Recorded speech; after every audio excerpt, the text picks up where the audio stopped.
मैं मुख्तसर हम्दो नात के लिए दावत देता हूँ। हमारी इस मजलिस के छोटे से मेहमान हैं मोहतरम मुआज बिन जुबैर को वो अपने अंदाज में इंशाअल्लाह आपको हम्दो नात सुनाएंगे।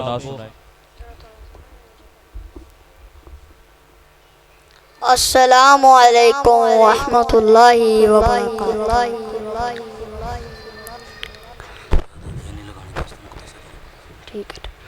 सारी दुनिया को चलाता है खुदा,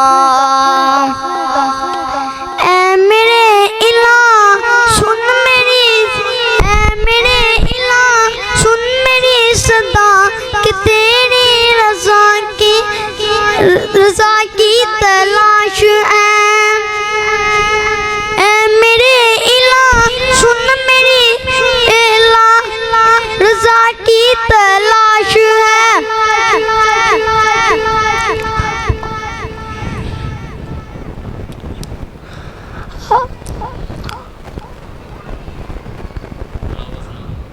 बिस्मिल्लाह